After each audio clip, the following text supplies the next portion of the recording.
Hello and welcome to Unreality Matrix. I'm Mick. And I'm Dog. Thank you for joining in on today's discussion. We're happy you're here with us. Don't forget to subscribe to our podcast on your favorite platform to stay up to date. Now, let's dive into today's discussion.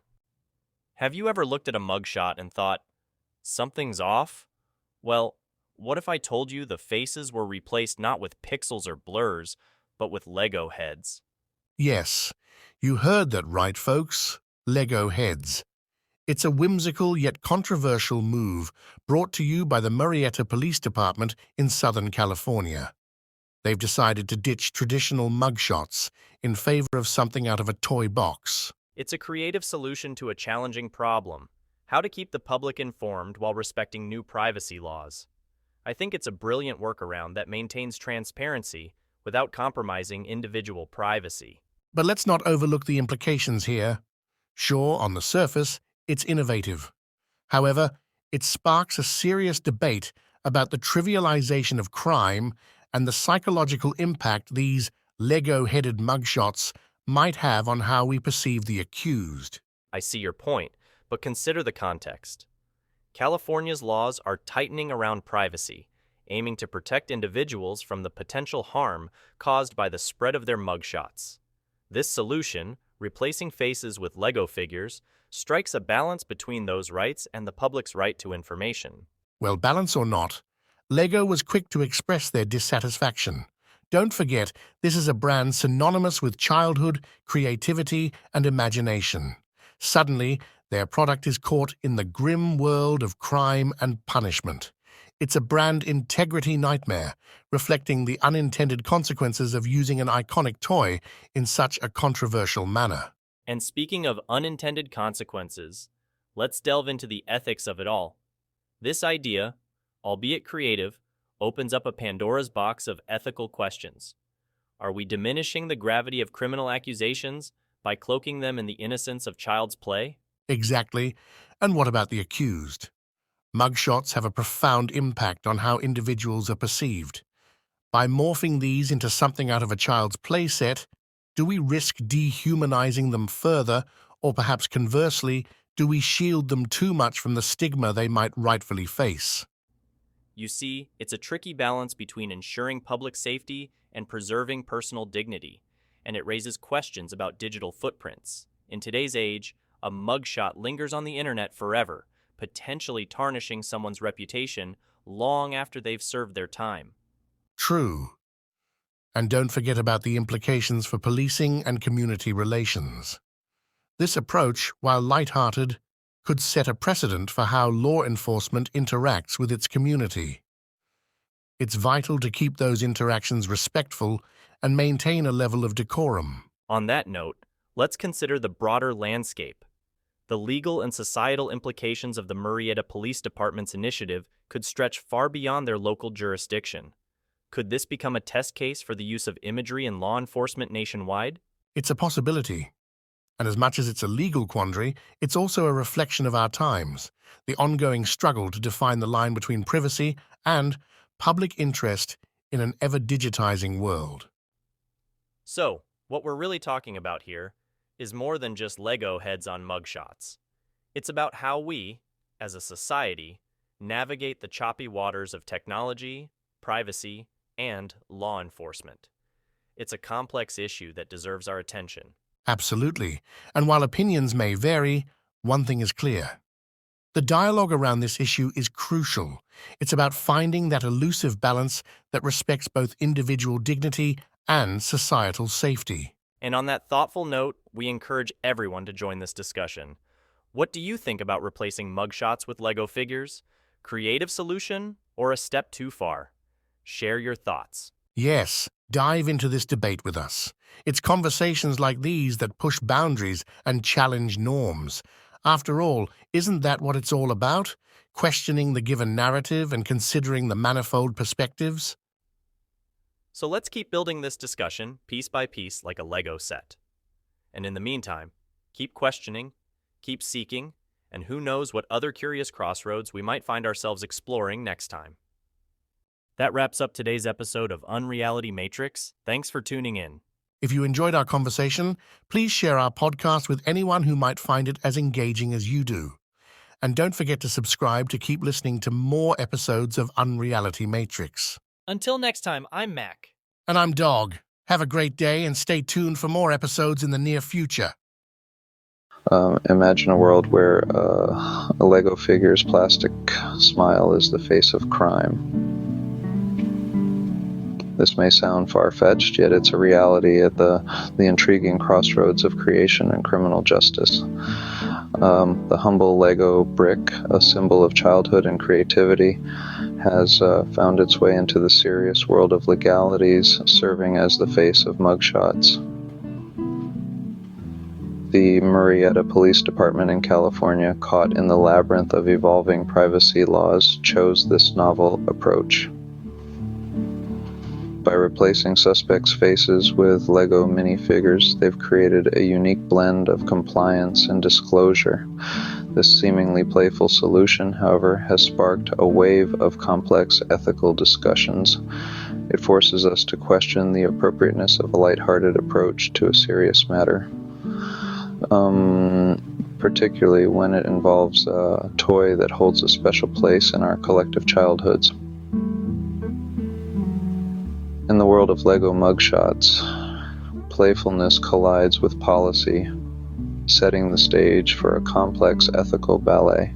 The story begins in Miraeta, a city in California, where Lego faces were chosen to cloak the identities of suspects.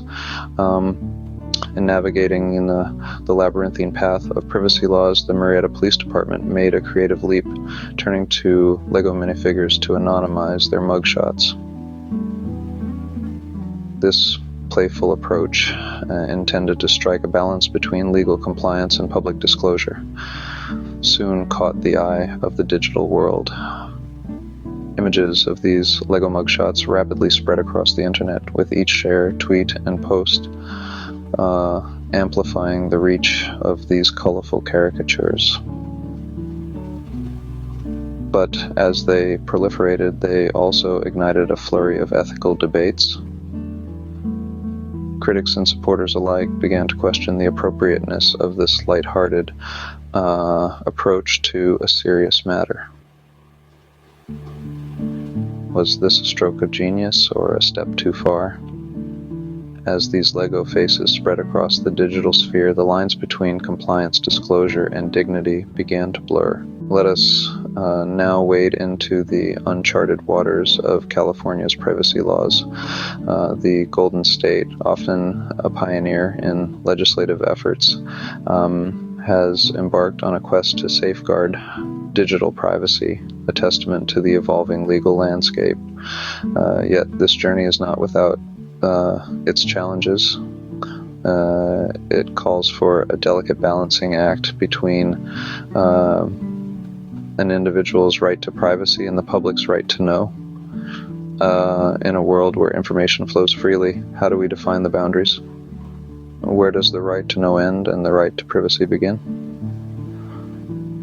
These are the questions that lawmakers, citizens, and organizations grapple with every day. In this digital age, the stakes are high.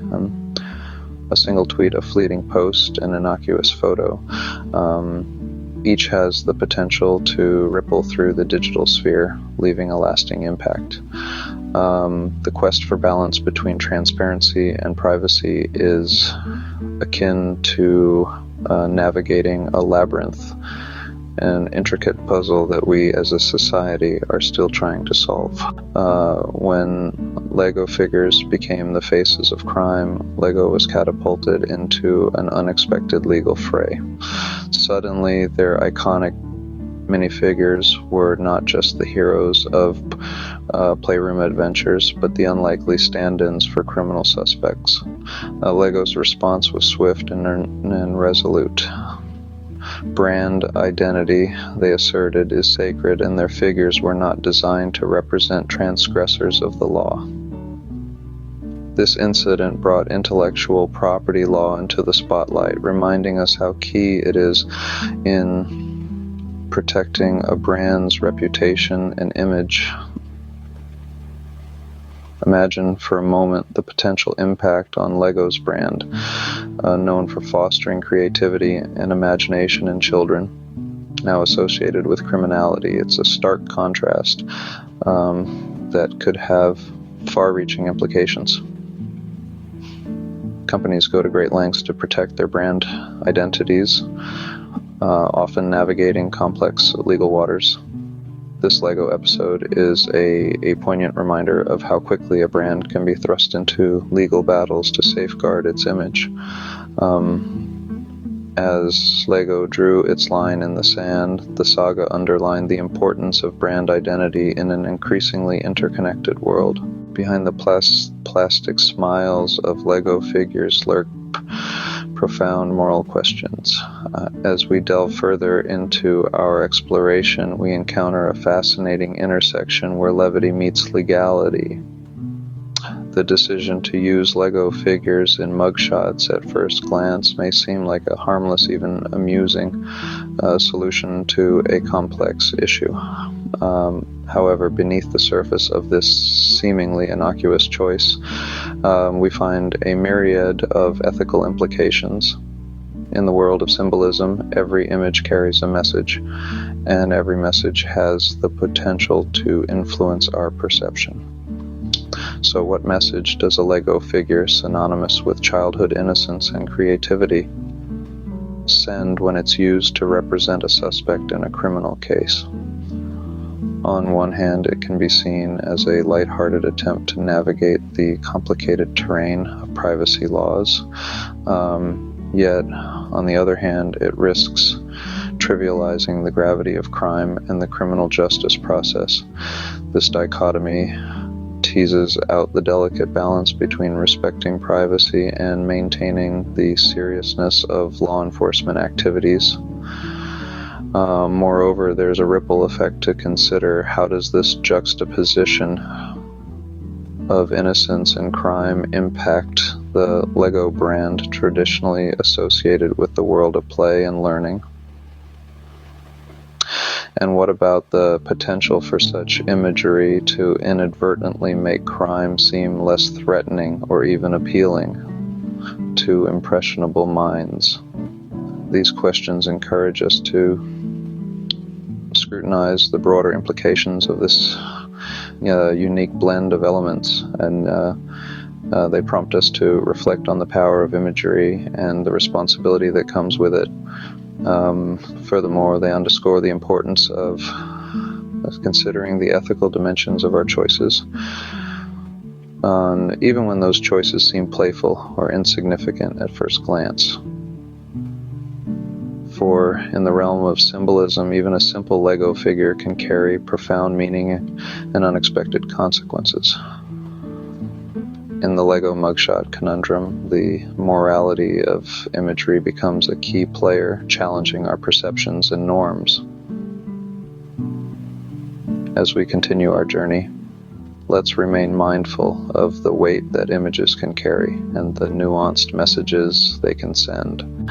In the digital age, a mugshot can become an indelible mark on an individual's identity. This phenomenon is fueled by the permanence of the digital sphere, where records are no longer confined to dusty police files, but are readily accessible with just a few keystrokes. And this is the transient world we live in, where everything seems ephemeral, yet leaves an enduring digital footprint. Consider the implications of a digital mugshot. Once released into the wilds of the internet, they can haunt an individual long after they've paid their societal dues. This impact extends beyond the individual, potentially affecting employment prospects, social relationships, and more. The Lego mugshot phenomenon is a testament to this struggle, highlighting the challenge of maintaining privacy while ensuring transparency. It's a delicate dance that law enforcement, lawmakers, and society as a whole must learn to navigate. As we conclude our journey, we are left to ponder the delicate balance between playfulness and privacy, between transparency and dignity in our increasingly digital world.